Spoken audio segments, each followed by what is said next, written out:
जी दोस्तों, क्या हाल है? क्या हाल है? क्या हाल है? I hope you are all doing really really well. Really really well का तो पता नहीं, बस उम्मीद ये है पढ़ाई वढ़ाई थोड़ी मोड़ी चल रही होगी। कितनी चल रही होगी ये भी नहीं पता, बस इतना पता है पहले जितनी चल रही थी उससे तो थोड़ी ज्यादा ही चल रही होनी चाहिए। और सर मेरे को तो ये भी पता है बहुत लोगों के हाल ऐसे है कि पहले से भी बदतर हालत है, पढ़ाई नहीं हो रही है। पर दोस्तों, here I have come with a video where I want to talk to you about a lot of things. बहुत कम समय में बहुत सारी बातें करूंगा, तो मेरी पूरी बातें सुनना, आखिरी तक सुनना। आपको बहुत सारी चीजें इस वीडियो में बताने वाला हूँ। सबसे पहले तो आपके एग्जाम को बहुत कम समय बचा है, तो जितना भी समय बचा है इसको प्लान करना बहुत जरूरी है मेटिकुलसली। तो sir planning is the game, पूरा गेम यहीं पे बदल जाता है। प्लानिंग कैसे करोगे सर? एक आपको बहुत रफ प्लान बता देता हूँ, सुन लेना। इसके हिसाब से आप क्या करना, अपने प्लान को ऐड या कम ज्यादा कर लेना। ध्यान से सुनना, प्लान एग्जैक्टली ये नहीं होना चाहिए, पर प्लान बनाने के पीछे इंटेंट क्या होना चाहिए। सबसे पहले 1 नवंबर से एग्जाम शुरू हो रही है, तो उसके पहले आपको क्या करना पड़ेगा। आपका फर्स्ट पेपर जो है अकाउंट्स का या एफआर का बोल लो, इंटर का और फाइनल के हिसाब से आप लोगों को फर्स्ट पेपर की तैयारी करनी पड़ेगी। तो मैंने देखा है लोगों को अकाउंट्स में 7-7 8-8 दिन देते हुए। मेरा पर्सनली आपसे ये रिकमेंडेशन रहेगा कि अपने आप को 4 दिन या 5 दिन में रिस्ट्रिक्ट करो। तो वो 4 दिन या 5 दिन में जम करके क्वालिटी पढ़ाई होती है, क्योंकि आप डर जाते हो कि भैया 5 दिन बचे, तो उसमें पढ़ाई अच्छी हो जाती है। तो मैंने तो खुद पर्सनली 4 दिन लिए थे। आप अगर चाहो तो 5 दिन भी ले सकते हो, पर अगर आप 5 दिन पहले शुरू कर रहे हो तो मैं आपको ये सजेस्ट करूंगा कि एफआर के साथ फिर हर दिन अगले अगले 3-4 दिन तक रोज शाम को 2 या 3 घंटे ऑडिट का रिवीजन करना, ताकि आपको ऑडिट की जो चीजें उस समय आप रिवाइज करोगे वो एग्जाम के पहले ताजा ताजा याद रहेगा। तो सर मैंने क्या कहा, एफआर का अगर आप 4 दिन पहले शुरू कर रहे हो तब भी आप ऑडिट को 2 घंटा तो देना, सिर्फ 2 दिन के लिए। पर अगर आप एफआर 5 दिन पहले शुरू कर रहे हो तो ऑडिट को कम से कम 3 घंटे देना रोज। तो उससे क्या होगा, ऑडिट का भी जो सिलेबस आप ये पीरियड में कवर करोगे वो एग्जाम के पहले आपको ताजा ताजा याद रहेगा। उसके पहले से मैंने आपके एसएफएम के लिए दे रखा है 3 दिन। आप अपने सब्जेक्ट सब्जेक्ट में कंफर्ट या डिस्कंफर्ट के हिसाब से डिसाइड कर सकते हो, पर 3 दिन मैक्सिमम है। अगर आपको एसएफएम जमता है, अच्छा लगता है, तो 2 दिन में इसको रख देना। पर इस समय पे थियरी आपका पूरा हो जाना चाहिए एसएफएम का, ताकि और थियरी जब करेगा ना दोस्तों, एक चीज अपने मन में प्लीज याद रखना कि जब आप थियरी कर रहे हो तो आप ऐसा सोच के चलना कि एग्जाम के पहले अगर मेरे को थियरी रिवाइज करने का टाइम नहीं भी मिल पाया तो मैं आज के पढ़े हुए दम पे 8 दिन बाद एग्जाम में लिख पाऊंगा। और ऐसा होता है, इतनी क्वालिटी रिवीजन करना थियरी की। उसके अलावा जो भी चैप्टर्स भी उठा रहे हो, म्यूचुअल फंड उठा रहे हो, फॉरेक्स उठा रहे हो, वैसे तो 3 दिन में सारे चैप्टर हो जाने चाहिए, पर एकदम क्वालिटी पे इतना अच्छा फोकस करना कि जो भी अभी पढ़ रहे हो वो अगर एग्जाम के पहले बुक नहीं भी खोल पाए किसी कारण से, वो आपका एग्जाम में अटेम्प्ट करने लायक हो जाना चाहिए। तो एकदम मन लगा करके ये एसएफएम पढ़ना। उसके पहले मैंने आपको 2 दिन ऑडिट के दे रखे। 2 दिन ऑडिट के इसलिए दे रखे क्योंकि 5 दिन एफआर के दे रखे, तो आप वहां पे रोज 2-2 3-3 घंटा ऑडिट पढ़ रहे हो, तो इसलिए 2 दिन ऑडिट के दे रखे। उसके पहले मैंने 3 दिन लॉ के दे रखे। अब ये 3 दिन अगेन आपके कंफर्ट पे डिपेंड करता है। अगर आप बहुत ज्यादा कंफर्टेबल हो लॉ में तो उसको 2 दिन पे रिस्ट्रिक्ट कर दो, पर अगर आप कंफर्टेबल नहीं हो तो उसको 3 दिन पे रिस्ट्रिक्ट कर दो। मेरा सब्जेक्ट है करके मैं इस पे थोड़ा ज्यादा आपको ज्ञान दे सकता हूं, तो मैं आपको ये बताना चाहता हूं इस बार का लॉ का पेपर थोड़ा ट्रिकी हो सकता है। There are multiple reasons and I may be wrong also, ठीक है, बट माय बेस्ट केसेस इस बार का ट्रिकी हो सकता है, बिकॉज पिछले अटेम्प्ट का लॉ का पेपर बहुत स्ट्रेट फॉरवर्ड, बहुत इजी आया था रिलेटिवली। और इस बार जो है इन्होंने आरटीपी एमटीपी दोनों में ही बहुत लीस्ट आस्क्ड क्वेश्चंस पूछे हैं, तो of the box question paper expect कर रहा हूं मैं। तो प्लीज कोशिश ये करना कि आप लॉ में कैटेगरी सी के कोई टॉपिक्स अगर छोड़ रखे हैं, जैसे कि एनसीएलटी अगर आपने छोड़ा है, रिमूवल ऑफ कंपनीज अगर आपने छोड़ा है, डोरमेंट कंपनी छोड़ा है, ये सारे जो छोटे छोटे टॉपिक्स हैं उनको एक दफा तो इस समय में निकाल करके खत्म कर लेना, और अपने हिसाब से 3 दिन या 2 दिन को डिसाइड कर लो। उसके पहले भी जो आपके पास टाइम बचता है, अगर आप ये वीडियो अभी से देख रहे हैं तो ये जो टाइम बचता है दोस्त, इसमें आपको क्या कर लेना चाहिए, अपने वीक सब्जेक्ट जो है या वीक कॉन्सेप्ट जो है, मैं ये नहीं कहूंगा पूरा पूरा सब्जेक्ट, पर अगर आपको लगता है यार मेरे को ना ऑडिट का वो स्पेशल ऑडिट करना है पूरा, तो उसको उठा के कर लो। या फिर आपको आरटीपी कुछ बचे हुए हैं, आपको कोई भी चीज जिसको फाइनल क्लोजर देना है, वो अभी टाइम है। आप इसके बाद कोई भी नया सिलेबस उठाने के पोजीशन में नहीं रहोगे। Okay, that brings me to the next point, what are the 5 mistakes that you have to avoid in the coming time. Please मेरी बात ध्यान से सुनना, इनमें से एक भी गलती अगर आप करने वाले थे और अब आप नहीं करोगे तो it will be definitely worth it. सबसे पहला सर, बस 2-3 दिन और, उसके बाद आप कोई भी नया पोर्शन नहीं छू पाओगे, कोई भी नया कंटेंट, कोई भी नया ऐसा टेलीग्राम पे मटेरियल आया उसको जबरदस्ती खोल के मत पढ़ना। बस ये बोलना जितना कर लिया है भाई तेरा बहुत है, उससे ज्यादा करने की जरूरत नहीं है, होगी तो होगी ऐसी तैसी, अपने को क्या बोलना है, पॉजिटिव वाइब्स।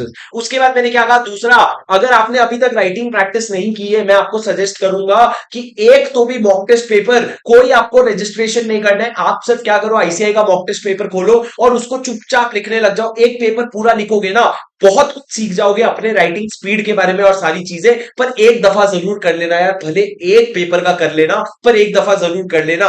तीसरा, बहुत सारे लोगों को नेगेटिव थॉट्स आ रहे हैं कि सर हम बोथ ग्रुप कर पाएंगे क्या, सर मैं सिंगल ग्रुप कर पाऊंगा क्या, सर मैं one group plus one subject करूं क्या।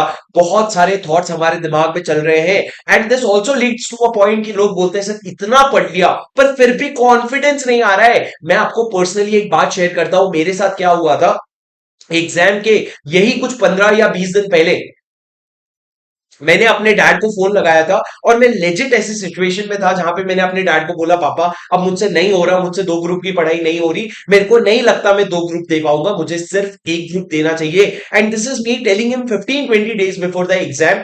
तो सर जिस दिन उनको मैंने कॉल किया ना, उन्होंने मेरी बात एकदम पूरी सुनी और उसके बाद उन्होंने क्या बोला, शुभम देख मैं तेरे पे भरोसा रखता हूं, I know you have studied a lot, पर मेरे को ये भी समझ आ रहा है you are going through a lot of pressure, so what I would suggest you is कि तू भले अभी के लिए तू एक बार के लिए सेकंड ग्रुप को अपने मन से हटा दे, तू सिर्फ फर्स्ट ग्रुप पे पूरा पूरा ध्यान दे और फर्स्ट ग्रुप का पेपर पे ध्यान दे, पर तू सेकंड ग्रुप का पेपर बैठ के जरूर आ जाना, अपने मन को ये मत बोल बहुत ग्रुप नहीं दूंगा, तू सिर्फ बैठ के आ जाना। And at that point he said one line, उन्होंने बोला तू बैठ के आ जा, मैं तेरे को लिख के देता हूं, तू पास हो जाएगा। And then there is nothing, मतलब इसमें कोई यार मेरे पापा मेरे को ऐसे बोल रहे हैं, इसमें कोई बड़ी बात नहीं है। इसमें बस ये है कि अगर तुम्हारे पेरेंट्स तुम पे इस तरह का कॉन्फिडेंस दिखाते हैं तो तुम्हारे अंदर से एक बहुत अलग ही एनर्जी आती है। पर उस टाइम पे मैं इतना ब्रोकन था कि मैंने पापा को बोला पापा ठीक है मैं दूंगा सेकेंड ग्रुप देने को, पर मैं अब भी सेकेंड ग्रुप की पढ़ाई बिल्कुल भी नहीं कर रहा, ऐसा मैंने बोला। और मैंने मन बना लिया एक ग्रुप दूंगा, मैं फर्स्ट ग्रुप पढ़ के दूंगा।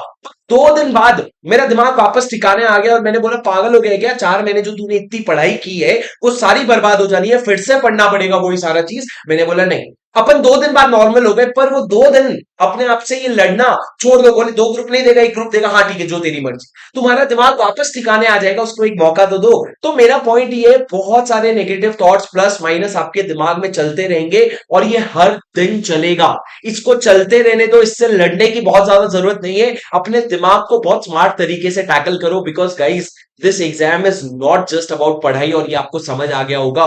कोई भी ऐसा कॉन्सेप्ट तुमने अपने किसी भी ऐसे सब्जेक्ट में नहीं पढ़ा जो रॉकेट साइंस है, तो गेम का ही सर पूरा पूरा गेम सिर्फ यही है, इतना बड़ा सिलेबस कैसे मैनेज करे और दूसरा अपने दिमाग को कैसे ठंडा रखे इस टाइम पे। तो don't let any negative thought win over your time, you have to be very careful about how you spend your time from now onwards. Next है नेगेटिव पीपल से दूर रहो। कोई भी लोग, किसी किसी के घर में अनफॉर्चुनेटली पेरेंट्स होते हैं वो नेगेटिव बन जाते हैं इस टाइम पे, उनकी हर बात आपको गलत लगने लगती है। तो अगर आपके कोई भी आसपास नेगेटिव पीपल है तो उनको हाथ जोड़ो और बोलो अभी मुझसे फिलहाल बात करने की जरूरत नहीं है, ट्रस्ट मी नहीं बात करने से सबका फायदा होगा, क्योंकि आप भी उनको उल्टा ही सुनाने वाले हो इस टाइम पे। तो आप नेगेटिव लोगों से थोड़ा सा दूर हो जाओ, एकदम पॉजिटिव पॉजिटिव अपने अंदर से ही आने दो, नहीं तो यूट्यूब का यूज करो, यूट्यूब में आपको बहुत पॉजिटिव लोग मिल जाएंगे। ठीक है, उसके बाद मैंने क्या कहा सर, लास्ट और सबसे बड़ी गलती जो आप कर सकते हो, जो नहीं करना है आपको, किसी भी सब्जेक्ट में सिलेक्टिव स्टडी मत करो।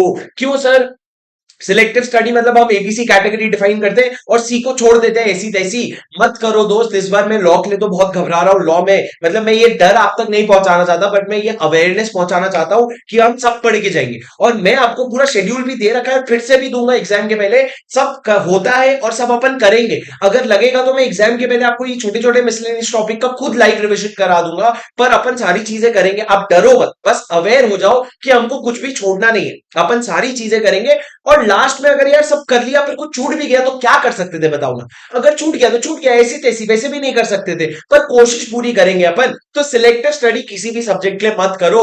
इसी से मैं आपको एक छोटा सा इंफॉर्मेशन दे देता हूं, 17 अक्टूबर से लेकर के 4 दिन के लिए मेरे जो फास्ट ट्रैक लेक्चर्स हैं वो आप लोगों के रिक्वेस्ट पे मैं फ्री ओपन कर रहा हूं उसको क्लासों में। वो वेबसाइट में जाओ, नीचे डिस्क्रिप्शन में आपको लिंक मिल जाएगा, वहां से आपको जो भी चैप्टर आपका बचा है जिसमें आपको थोड़ी समझ कम आ रही है वो देखो उसके फास्ट ट्रैक लेक्चर्स और अपना काम खत्म कर दो, उससे ज्यादा आपको कुछ भी करने की जरूरत नहीं है। उसके बाद सर छोटे मोटे और थोड़े से टिप्स, अपना शेड्यूल सुधार लो, पढ़ने का भी शेड्यूल, सोने का भी शेड्यूल। ऐसा नहीं होना चाहिए कि दोपहर को 2 से 5 सो रहे हो और उसके बाद आप पढ़ाई कर रहे हो। नहीं, आप अपना शेड्यूल एक बार सुधार लो। और last and the most important thing sir, motivate कर दो ना थोड़ा सा।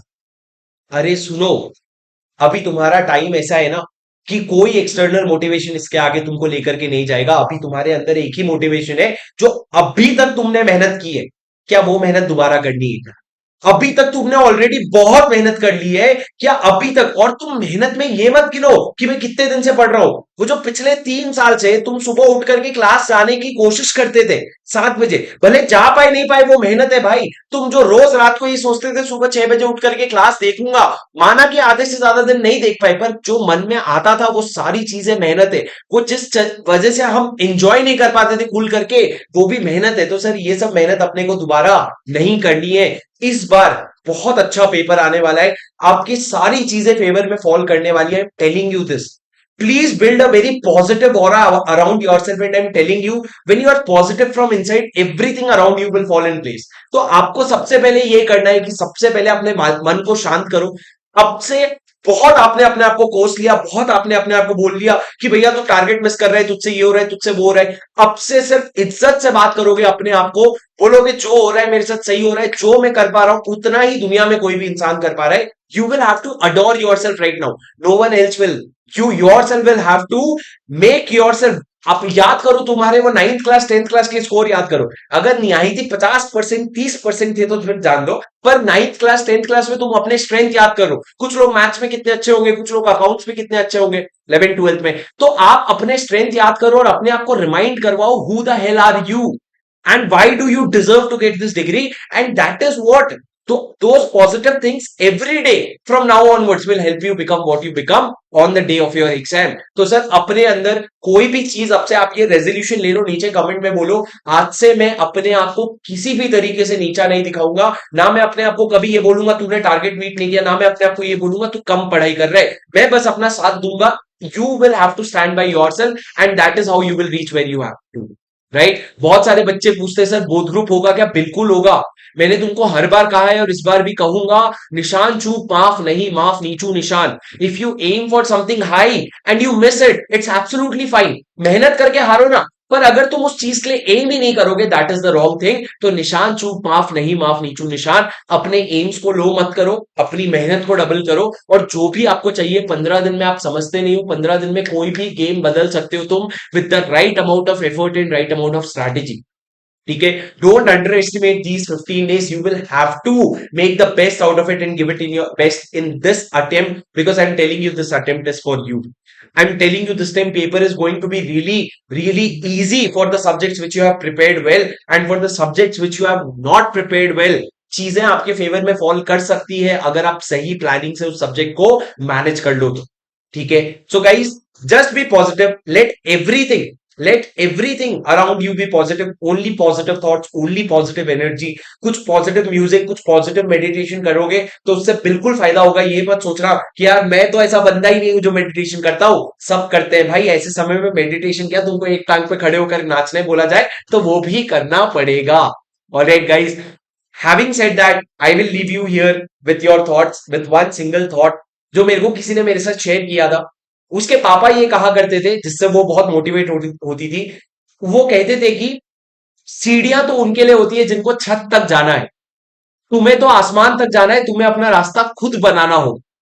तो आप लोगों के लिए, आप लोगों को आसमान अगर छूना है तो आपका रास्ता सीढ़ी नहीं है, आपको खुद अपना रास्ता बनाना होगा। Now is the time, put in your heart and soul to this, and it is just a few days, or I would say a month later, and you will not regret this hard work. I'm telling you, 1 month later, 1 month from today, you will be all happy कि हाँ भाई कुछ तो किया, कुछ तो मजा है। ठीक है? चलो guys, thanks a lot. I really hope this was helpful for you. To make sure that you like the, click on the like button अगर आपको ये वीडियो अच्छा लगा। और भी कुछ चीजें अगर आपको चाहिए तो मेरे को कमेंट पे जरूर बताना। I will be here for you and whatever you need. Thanks a lot. This channel is yours. I will see you in the next video. Until then, bye bye.